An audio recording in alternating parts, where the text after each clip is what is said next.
Tapi apa yang as I say to them is after the phenomena dia akan ada macam-macam bagai tawaran untuk elite. Tapi we always doakan pick the best to the best dan for nama Malaysia. Okay. Ya, KRU tak ada sangka 4 hari. Elite ada possibility more than 1 days. InsyaAllah, I tak sure. Kena check venue juga sebab venue ni kadang-kadang esok ada show ni, ada show tu. Kebetulan Aziata tu kita tak pernah plan 4 hari pun. First day 1 hour, second day 45 minit. Yusri ada kat sebelah saya, Yusri kata saya tak percaya tiket habis tu. So I kata you duduk sebelah, you tengok laptop tu sendiri, tiket tu you ada. So dia tekan refresh, dia kunyah-kunyah, tak habis kunyah je 200 tiket jual, 300 tiket jual. So that is how it works, you see. Okay. Kalau boleh nak tahu dia kunyah apa tu, bos? Dia punya apa masa tahu apa tak sure. Tapi dekat ni Zarul masa tu dia ada tanya dia dengan kamu Zarul. So I mean dia tak ada gimmick or something. Tak ada gimmick untuk jualan tiket untuk apa. Sebab I rasa untuk venue sebesar Aziata tu untuk buat gimmick ciput, that's not the way. Okay. So I think lepas tu kita cari date the next week untuk hari ketiga dan kebetulan hari keempat tu memang sesuatu yang tidak pernah saya buatkan. Hari Rabu malam kita bincang, Khamis pagi kita post poster, Sabtu the concert. It's crazy.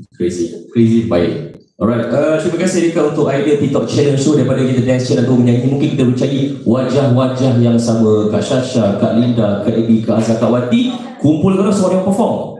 Suara tak sedap tak apa. Biarkan, tapi biar muka tu ada. Alright, lagi mungkin rekan-rekan media kita ada soalan-soalan, banyak soalan ni. Siapa? Pada orang suka one-to-one session ni masalah ni. Okay, ada tak? Saya nak tanya. Sebelum tu ada utusan apa, siapa? Fatih. Lagu ini yang paling awak suka?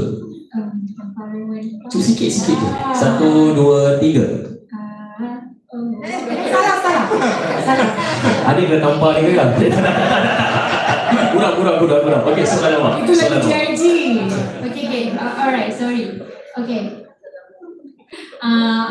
Saya nak tanya pada Iman Tang.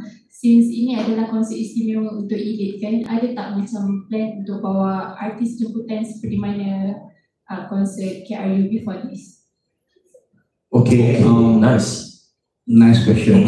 Tapi sebenarnya artis guest tu ada plan, cuma benda tu bukan kiblat pertama kita. Okay, kiblat pertama kita adalah elite. Sama juga dengan KRU. Waktu kita buat benda tu, kita tidak merancangkan langsung guest artis dulu. Yang penting adalah tiang rumah tu dulu. Lepas tu baru kita decide, okay lagu ni Pintu Sugar elite. Okay, tak mungkin lah defend kan nyanyi kan.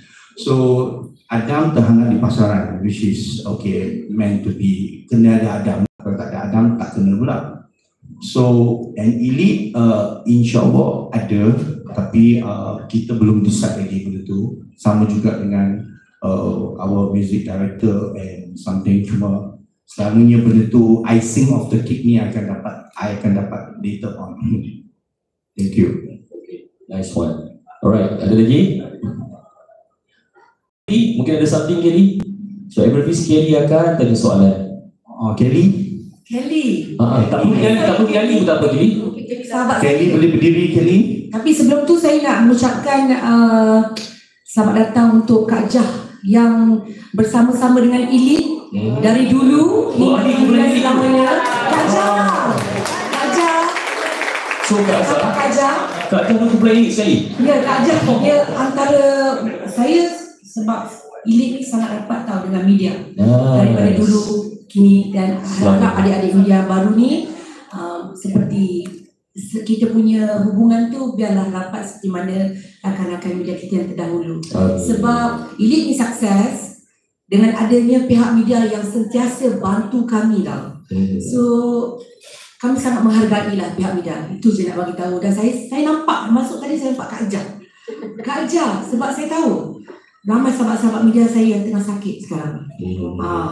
Cik Lee, rakan media saya yang kira maksudnya rakan media elite tau. So saya nampak wajah Kak Jah, saya dah happy dah. Tu makna kita teruskanlah dengan hubungan ini biar berterusan dengan baik.